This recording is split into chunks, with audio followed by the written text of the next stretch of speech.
The 13th Tree by R.H. Malden. If, as I incline to think, architecture in general, and domestic architecture in particular, is the best expression of the characteristics of the period to which it belongs, there would be a good deal to be said in favour of having been born soon after the year 1570. Late Tudor or early Jacobean houses always seem to me to exhibit the qualities which I admire most. They are dignified and beautiful without conscious effort. Both inside and out I find them extraordinarily satisfying. This, I say to myself, is what a country house ought to be. They look like they'd grown from the soil as naturally as the trees in their parks. They are as they are because the men who planned them were solid, dignified, and sure of themselves. Castles speak of violence and cruelty until they've become an anachronism. Then there are sights to be seen rather than houses to live in. Early Tudor houses have something upstart about them, as it may be suspected, had their owners. The Palladian palaces of the 18th century are not free from ostentation. They were meant to display the wealth and taste of their owners, most of whom had probably made the grand tour. Despite their dignity and internal comfort, I can never feel that they belong to the English countryside. But the type of house which was built about 20 years on either side of the year 1600 always seems to me to escape all these defects. One of them was the scene of the story, which I am now going to tell. It is situated in one of the western counties. That is as much as I shall say about its geographical position, as I don't want to bring the Society for Spectral Investigations, or any similar body, about my ears or those of the neighbourhood. I had known the owner when we were boys. Our paths in life had diverged, and for 30 years or more we never met. We came across each other accidentally in London, and both welcomed the opportunity of resuming an old friendship. When he asked me to visit him, I was very glad to accept his invitation.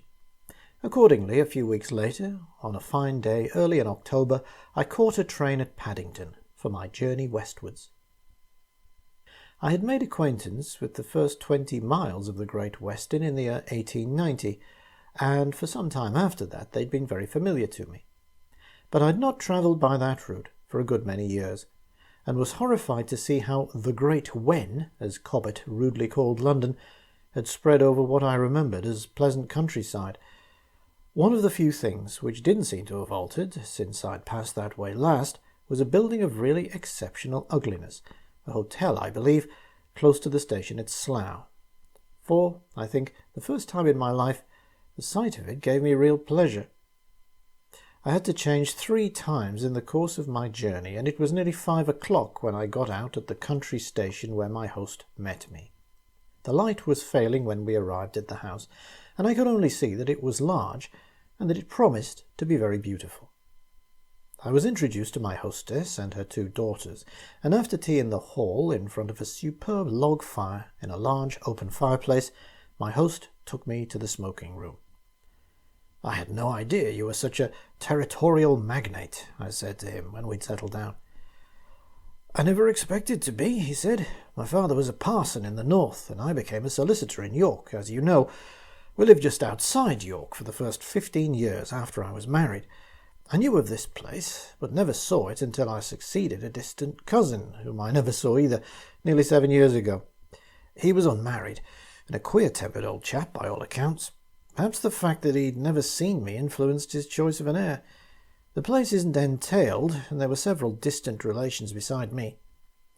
It's a curious thing, but this property has never passed in the direct male line since Sir Robert Newton, whose portrait you'll see in the dining-room, bought it and built the house about the year 1602, I believe. He was Chief Justice of the Queen's Bench. His son was drowned in a pool in the garden. Doesn't exist now. It was filled in immediately afterwards. No one could ever understand how the boy got into it, or why, having got in, he couldn't get out, as it was quite shallow, I believe, and he was more than a child. There was a daughter who married and brought her family here after her parents' death, but her son was killed at Naseby, leaving several daughters, and so it's gone on. Either there's been no son, or he hasn't lived to inherit. My immediate predecessor succeeded a childless uncle, and as we have only 2 daughters, we keep up the tradition. I'm really almost glad I never had a son, as I'm sure my wife would be nervous about bringing him here. Indeed, I don't mind admitting that I think I should be. Of course, the village people say there's a curse on the place, but they don't know why. I can't think that my respected ancestor, he is my ancestor, if by no means in the direct line, was likely to have done anything to provoke one. Certainly, when I looked at the portrait, an hour or 2 later, I could detect nothing evil in it. It suggested that Sir Robert had been a shrewd and kindly person, who would probably be as lenient on the bench as the law allowed him to be. No doubt he'd passed many sentences in his time which we should think harsh, or even savage, but that would not have been the view of his contemporaries. After dinner we sat in the library. It was a large room completely lined with well-filled bookcases, whose contents looked as if they would repay examination. There's no saying what may not have wandered into such a place, just as any oyster may contain a pearl of price. I asked whether there was a catalogue. "Not a very good one," was the answer. "In fact, I'm not sure that I shan't spend a good part of this winter trying to improve it. You'd like to have a look around it tomorrow, I expect. A good many of the books belong to Sir Robert. By the way, we've put you in what is said to have been his bedroom. It isn't often used, but we've just had to take up the floors in some of the rooms near ours. Dry rot, pretty bad too, but I think you'll be quite comfortable there. No, there's no story about it that I ever heard. We don't run to a ghost of any kind." We went upstairs soon afterwards, and while I was undressing, I meditated upon the queer fatality which seemed to have pursued the family for 300 years. Was it more than a series of odd and unfortunate coincidences? Are there, or have there ever been, people who had some malign power which they could direct against their enemies? If it were so, how was this power operative after their lifetime? Did it exhaust itself after a period of time, or not? I'd finished undressing before I arrived at a satisfactory answer to any of these conundrums. When I was ready for bed, I went to the window, opened it, and drew back the curtains, as was my custom. It was a clear night, with a good deal of moon. My room was on the first floor at the back of the house, overlooking a part of the garden which I'd not seen before. Immediately below me lay a gravelled terrace bounded on the far side by a stone balustrade. On the other side of this, at the lower level and reached by a flight of steps, lay a small formal garden. In the middle was a circular stone basin, where I hoped there might be a fountain. Round the edge stood a number of dark-clipped trees, yews or cypresses, I couldn't tell which. There were 12 of these, 1 at each corner and 2 in between. On the far side was a low stone wall separating the garden from the park beyond. Very white it looked in the moonlight, almost as if it was newly built. About the middle there was a dark patch, ivy or creeper, I suppose. It made a clump on the coping and then spread sideways, in a way which almost suggested the head and arms of a person in the act of climbing the wall. I thought it rather ugly, and decided that if I were the owner I would have it removed. Then I went to bed. For some reason sleep did not come as quickly as usual, and I was visited with the pictures, half dreams and half waking, which belong to the borderline of consciousness. Mine made 2 scenes. In the first I found myself seated in a large old-fashioned travelling coach. Beside me was a figure very much wrapped up. He turned towards me once as if about to speak, and I recognized the original of the portrait in the dining-room. Presently we were brought to a standstill by a great concourse of people who seemed to be streaming away from some spectacle. I put my head out of the window to see what it was, but drew it in again quickly. A few yards in front of us was a gallows, and there were 4 bodies dangling from the crossbeam. As I sat down, feeling as if I should be sick, a head was poked in at the window on the other side. It belonged to a young man. The face seemed unnaturally pale. There was something else unusual about it, but I couldn't take in what it was. The young man said something in a low tone to my companion. I couldn't catch the words, but they seemed to disconcert him very much. Next moment the face had vanished, and we'd begun to move again. I woke fully to find myself murmuring, "An eye for an eye, and a tooth for a tooth." The second scene was a churchyard by night. A funeral was taking place. I could see the bearers and the men with the torches and the priest, but there seemed to be no mourners, unless I were one. As the coffin was lowered into the grave, some bird of the night gave a long and dolorous screech very close overhead. At this I woke. I think there must have been a hunting owl or a nightjar outside my window. I didn't wish for any repetition of such scenes. I got a book and read until I could feel confident that I should sleep soundly. When I went to my window next morning, I received a surprise. There, as was to be expected, was the garden on which I'd looked the night before. But there were no trees, and no pool, and I could see no growth upon the wall at the bottom. Yet I knew that I had seen those things, and that I'd not been dreaming at the time. I decided to say nothing about them. When we went out after breakfast, however, I did ask my host whether he knew where the pool in which Sir Robert's son had been drowned had been. He did not. I noticed that the wall between the garden and the park did not look as new as I'd thought it the night before. It seemed to be the same age as the rest of the house, as was to be expected. That might, however, be due to the difference between daylight and moonlight. The day was fine, and as the neighbourhood was new to me, most of the hours of daylight were passed out of doors. After tea, when we were sitting in the library, I asked my host whether he knew why or by whom the curse had been laid upon Sir Robert's descendants.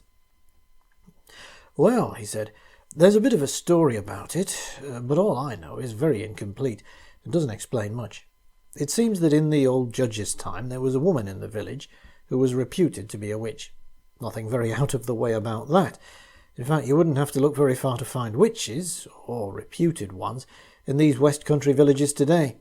Her name was Miriam Urch. Urch is quite a common name in these parts, and they say that she was at the bottom of it. But I don't know why she should have had a down on the Newtons, and as nothing was ever proved against her, she was given a Christian burial in the churchyard when the time came. You can see what's said to be her grave close to the north door. I expect it is. Village tradition is generally pretty accurate on such points. They aren't quite sure whether she is always in it, though, even now. I believe the rector has had something to say to old Job Dixon, the sexton, about its untidiness more than once, but he says it isn't his fault. There are no other graves anywhere near it, and I don't think there will be, as long as there's a scrap of room anywhere else." No more was said on the topic that evening, and the hours after dinner passed pleasantly with a game of bridge with my host and his 2 daughters. We all agreed that games are games, and though due respect must be paid to the rules which govern them, they ought not to be transformed into hard and dismal forms of work. It was near midnight before I found myself in my room, and when I was ready for bed, I admit that I hesitated for a moment before drawing back my curtains. Finally, curiosity prevailed. If there was anything to be seen, I might as well see it. It seemed unlikely that any harm could come to me, or to the family through me. I looked out. The moon shone brilliantly, and there, beyond any possibility of mistake, were the pool and the 12 trees. But were there only 12? My first impression was that there were more. That was absurd. I counted them again just to make sure, and as I'd thought, there was one at each corner, with 2 in between. But as soon as I looked at them all together, I got the impression that there were more. I could not have said where the additional one, I felt sure it was only one, was, nor even whether it was always in the same place. And I noticed that the ivy, or whatever it had been on the wall at the bottom, was gone. It might have been cleared away during the day, but I had an uncomfortable feeling that someone or something had come over and was dodging about behind the trees. If so, with what intent? I began to feel an overpowering desire to go and investigate, yet I could hardly do that. The door leading to the terrace was doubtless locked and bolted, and I should be sure to disturb someone in getting it open. What could I say if I did? That I thought it a fine night for a stroll? That I always found pyjamas the most comfortable wear for a nocturnal ramble? For I felt quite certain, I don't know why, that the trees and pool would be invisible to anyone except myself. All the same, the desire to investigate more closely grew stronger and stronger. I have never seen or experienced hypnotism, but began to feel as I imagine a hypnotic subject does. It seemed as if I were being dragged out by some force which was overpowering my own will, and that if I couldn't get the door open I should have to jump from my first-floor window. This would never do. As an antidote, I began to recite the first thing which came into my head. It happened to be the Battle of Lake Regillus from Macaulay's Lays of Ancient Rome. And not for the first time I blessed the wisdom of my mother, who'd made us all learn quantities of poetry by heart as soon as we could read. This particular poem had always been my first major achievement in this line. It had always remained particularly distinct in my memory because the recitation of it had won 2 new half-crowns from a godfather, and thereby enabled me to understand, for the first and last time in my life, what is meant by the possession of wealth beyond the dreams of avarice. I'm not quite sure whether I declaimed it aloud or not, but I know that I'd only got to the end of the first stanza. But the proud Ides when the squadron rides shall be Rome's whitest day, when the spell, which I was quite sure had been malevolent, broke, and I was completely my own master again. I felt as one does when a motor car or bicycle has skidded and disaster in a ditch has been escaped by inches. I stopped at the window because I felt sure that something was going to happen. I didn't have to wait long. A figure appeared on the terrace. Where it had come from I did not see. When it emerged from the shadow of the house I saw it was that of a young man, not much more than a boy. He seemed to be dressed as a young gentleman of quality would have been about the year 1600 or a little later. For some reason this didn't surprise me. I wondered whether I was spying upon a lovers' meeting. The moonlight was all that could be desired if the air were a little chilly. But there was no second figure to be seen.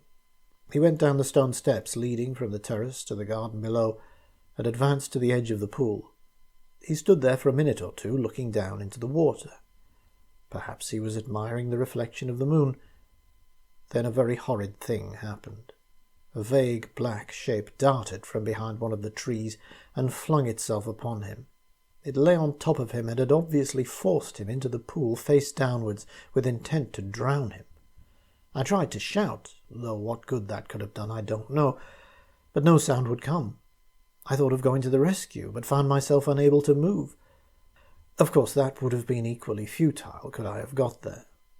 The next minute a heavy bank of cloud, which had been creeping up from the southwest, drove across the moon, and I could see no more. There was no sound to be heard. How long I remained looking out of the window into blackness and silence, I cannot say. Presently I found that I could move again, so crept into bed. There was nothing more which I could have done. I think I slept more than might have been expected. Next morning, when we went into the library after breakfast, I decided that I must make an effort and tell my host what I'd seen. It did need an effort, for I was very unwilling to speak about it. I don't know why. I don't think I was afraid of being laughed at. And if I were told I'd been dreaming, I could only reply that I knew I'd been awake. Somehow that made me the more reluctant. However, I took the plunge. He listened to my story very attentively and obviously took it seriously. When I'd finished, he said, "I think we know now how poor young Newton came to his end. But who do you suppose it was that fell upon him? Mrs. Urch? If so, why?" Neither of us said anything more for a little while. I could see that, like Odysseus on more than one occasion, he was this way and that dividing his swift mind. Then he said, "Yes, I think there's sufficient reason. Wait a bit." We were sitting beside the fireplace as the morning was chilly. He went to the other end of the room, climbed to the top of a short step-ladder and took a smallish tin box from the end of a shelf. I saw that it was tied up with string or tape, and that there was a seal over the knot. There was a label attached on which was written, in what looked like an early 18th century hand, "Sir Robert Newton, Secretor, not to be opened without sufficient reason." "Well?" I said. "Well," he replied, "don't you think there is now?" Of course I agreed, and the string was cut. The most important part of the contents was a notebook. The handwriting was Elizabethan, and brief inspection satisfied us that the book had belonged to the judge. It was not exactly a diary. By no means were all the entries dated. and there didn't seem to have been any attempt to produce a complete record of the period covered, which amounted to several years. There were a number of rather cryptic notes apparently relating to cases which he'd tried. Whether these were meant to direct his summing up, or were merely private memoranda, was not easy to decide. Neither of us was an expert paleographer, and to decipher them all would probably have taken some time.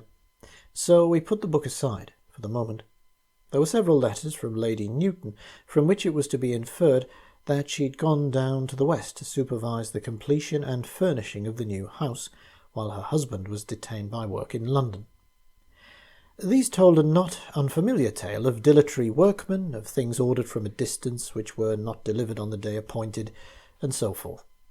She also feared that when all was done the original estimate would be very much exceeded. It would have been very interesting had she mentioned the sums, but unfortunately she did not. These belonged to the years 1599 to 1600. As one of them referred to the good effect produced by your visit, it would appear that the judge had made an excursion to the scene of action, to see whether he could expedite matters and alleviate some of his wife's troubles. Underneath these was a largish sheet of paper which had been folded more than once. This proved to be a plan of the house and gardens, obviously by a professional hand. You will not be surprised to hear that in the middle of the small garden, below the terrace, was a circle of considerable size, which obviously indicated a pool. At a distance of some yards were 12 dots at regular intervals forming a square, to show where it was intended to place statues or plant trees, or something of the sort. The plan did not state what form of ornament the architect had in mind, but I was in a position to say trees, not statues. There was only one more paper. This was merely a list of about 100 names, presumably those of the inhabitants of the village, who were all the judge's tenants. This was dated 7th of May, 1603, which my host thought must have been very soon after Sir Robert had come to reside permanently in his new home. It suggested that he'd begun to devote himself seriously to the duties of a country gentleman. The name of Miriam Urch appeared among them. It was marked with an asterisk, but there was no note relating to her to be found. She must have lived alone, as the names are obviously arranged according to their households, and there were no other Urches in the village. Beyond establishing the trustworthiness of tradition, up to a point, this didn't get us much further. Still, it was something to know that, witch or not, she had really existed, and there did seem to have been some special point of contact, however small, between her and the judge. At this moment lunch was announced, so our investigation was suspended. When we felt disposed to resume our researches, I suggested that it might be worth while to ask the rector for permission to examine the register of burials at the church, supposing it to be in existence. So much was destroyed wantonly during the Commonwealth period that it is not uncommon to find no records prior to 1662.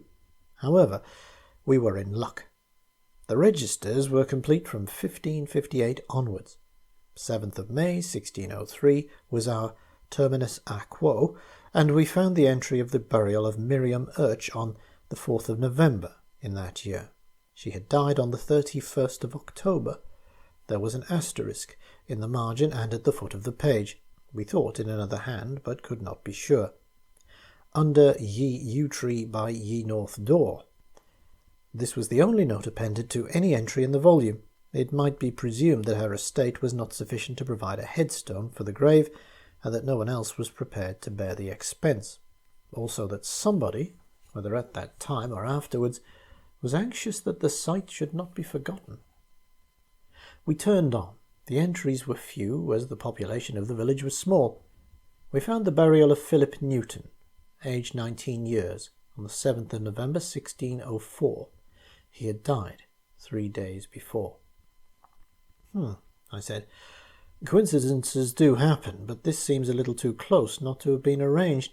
We know more or less how it was done, but I wonder why. There must be a story of some kind behind it. Our only remaining source of information was the judge's notebook, so we returned to that.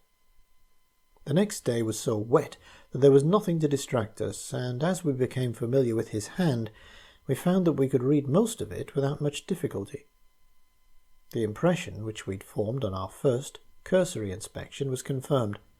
There were a number of disconnected memoranda relating to a variety of matters. Some were dated, but not all. They seemed to cover the last 10 or 12 years of his term upon the bench.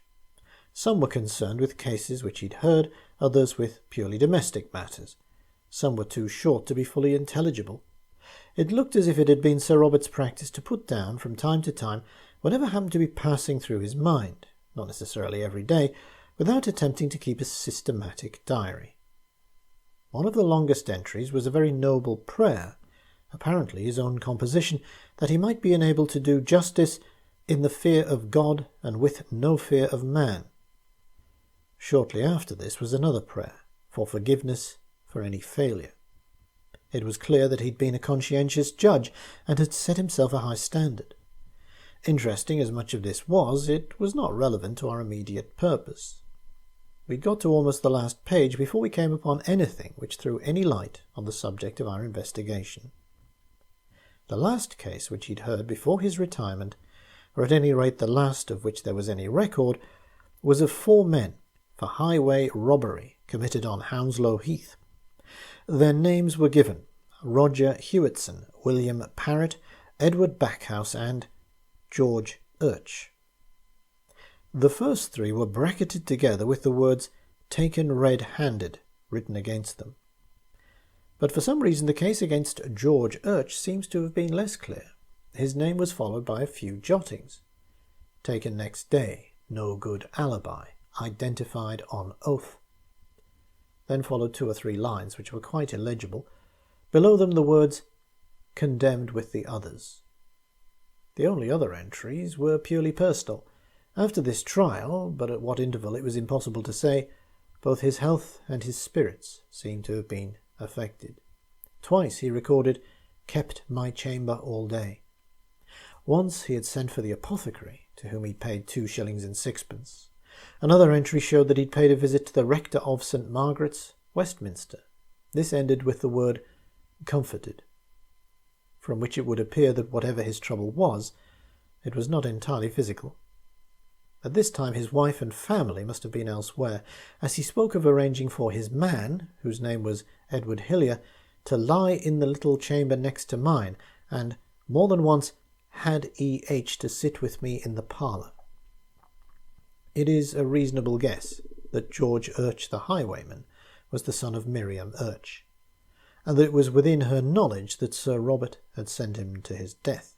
Whether justly or not would not perhaps have concerned her very closely. But the judge's own jottings suggested that there might have been a miscarriage of justice, involuntary on his part. She seems to have had her revenge, if, in the strict sense of the word, she did not live to see it. We returned to the churchyard. What tradition called her grave could be identified without difficulty, as there were no others near it. But there was no vestige of any yew tree. There was, however, a shallow depression, roughly circular and of considerable extent, close to it. We had recourse to the rector again, not without apologies. He was able to tell us that he believed there had been a tree there, and that there were perhaps 1 or 2 old people living in the place who might remember something about it. He promised to ascertain what he could, and added that, while he did not wish to appear discourteous, he thought he would be more likely to be successful if he pursued his investigations alone. He had some information for us next day. There'd been a yew tree there which had blown down in a terrible storm not long after Victoria became queen. It were more than 200 year old, but it were a good riddance. No explanation of this was forthcoming. Wold rector had roots scrubbed and taken away and burned. When the men got under, there was a girt toad settin', and he spitted they so delish, queried devilishly, that they were frit and run for rector. When they come back, it were gone. Never saw he no more. Rector came back with him, and some things were found, bits of bone and such like. Rector he wrapped up they, and took they away to burn. This from a very ancient man whose father had been employed on the work. He'd heard his father and mother talking about it once, after they thought he was asleep. There had been more said, but that was all he could remember. I conjectured that the storm was that of the 6th to 7th of January 1839, which seems to have been little less violent than its better-known forerunner of November 1703. It came from the northwest. Inter alia, it did considerable damage to Bishop Longley's new palace at Ripon. The churchwarden's accounts were available and showed considerable expenditure on repairs to the church and work, nature not specified, in the churchyard in the February and March of that year. "Well," I said, "that's about as much as we're ever likely to know.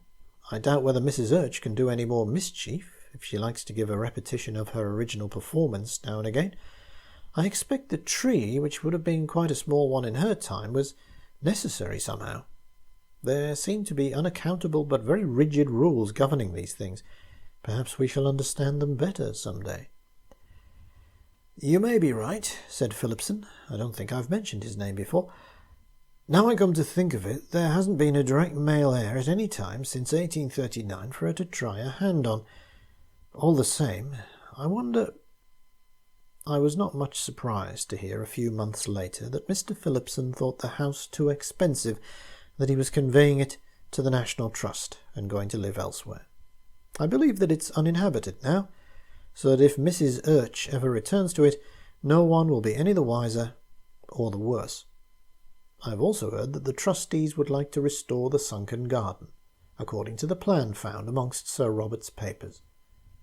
But Mr. Phillipson is opposed to this, and while they think him quite unreasonable, they feel bound to respect his wishes.